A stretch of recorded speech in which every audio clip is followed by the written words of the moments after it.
DrIven, Marilyn Manson.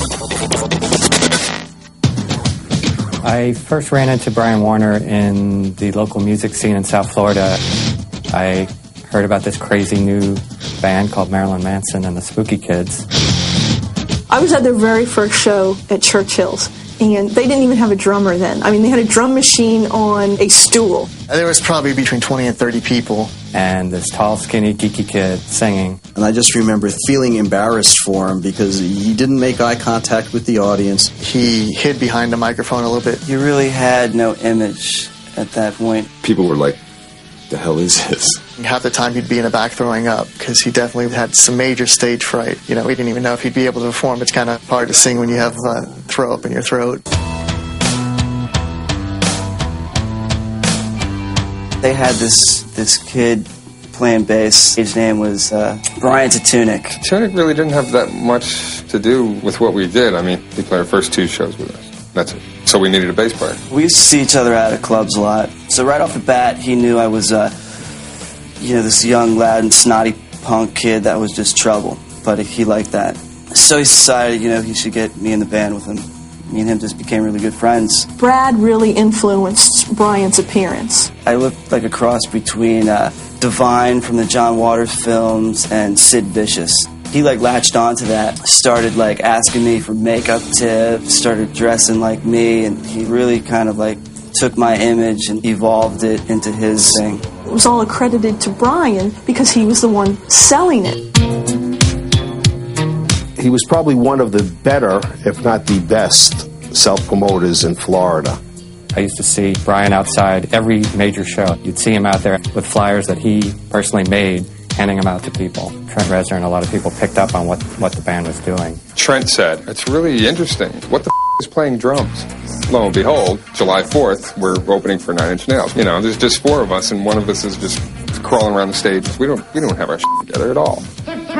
La presentación. The first time that I met Brian, my band Genitorturers was playing, and we found out that our opening act for the night was the Spooky Kids. And I remember looking out on stage, and he was lighting his lunchbox on fire. Instantly, we became friends. Their performance at that time really was very cartoon-like.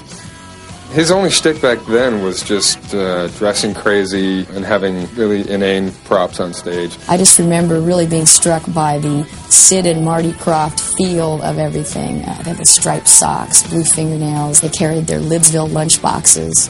People thought we were creepy and kind of kooky, but that was just our influences. We grew up watching cartoons, and Willy Wonka. They took everything from your childhood that you remember from the 70s and brought it into a big nightmare. It was just a real trip. He had an unbelievable following. He used to have these young girls with their lunch boxes at every one of his shows. A lot of girls with blue fingernail polish, with strawberry shortcake lunch boxes, just following them around everywhere. Brian's parents were very supportive, showed up to his shows wearing T-shirts with his picture on it. His dad was great. I remember one of the shows, he was walking around with a priest collar, and he was just so proud. When we started becoming more popular, he started getting better-looking girlfriends. He really loved the attention because I think he lacked getting attention before when he looked, like a regular Joe. Por la radio. Halloween is just around the corner, and as a special treat, I thought we'd meet some spooky kids. I hosted a local music show on the local rock station. There was a big buzz about the band. And I wanted to get them on the show. And he gave me a cassette and it had 4 songs on it. So I was listening to it, and then I got to My Monkey. And I absolutely loved it. I was like, wow, that's the one. I got to play this song.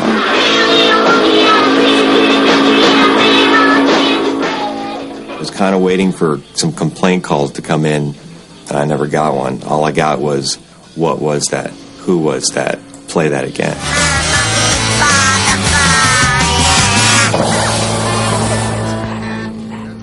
Brian was a very serious and determined individual, very smart.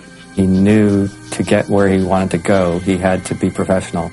Even when he was planning an outrageous stunt, he needed to do it right in order to get the full impact. He asked me to videotape their shows. He would study them and, see what went right, what went wrong. So I videotaped a lot of strange shows. As we watched him and the band evolve, I watched it evolved into darker and darker regions. They would do things with like chicken feet strung across the stage, to girls in cages dripping, chocolate sauce off their breasts. There would be nudity, body piercing, lots of sexual innuendos. We had this thing, we were like bisexual, satanic drug addicts, and we recreated that hype. He had this whole elaborate stage show set up. It was almost like cabaret. It just got so theatrical that you forgot about the music. All of a sudden, I got it. It was vaudeville. It was sort of like Alice Cooper brought into the early 90s. I think the vision was pretty complete from the start. He wanted to provoke people into thinking, challenge the ideas of what a rock star was, challenge sexual ideas, religious ideas. If it repulsed you, that was just as good as if it made you happy. It was just a lot of trial and error, and I think he finally just hit on the things that really touched people off. He just wanted people to react, whether they reacted positively or negatively, as long as they had a reaction. Representando a Marilyn. 6 months after our very first show, we started packing clubs. We started getting bigger locally, so we had to find a manager. Early in 1990, when we first started playing out, John Tovar saw our very first show. I remember walking in there, and after seeing 2 songs, I really couldn't stand them, so I walked out. 6 months later, my friend Glenn Richards told me that Manson was the most requested act at his show every Sunday. You should manage these guys. They're going to go somewhere.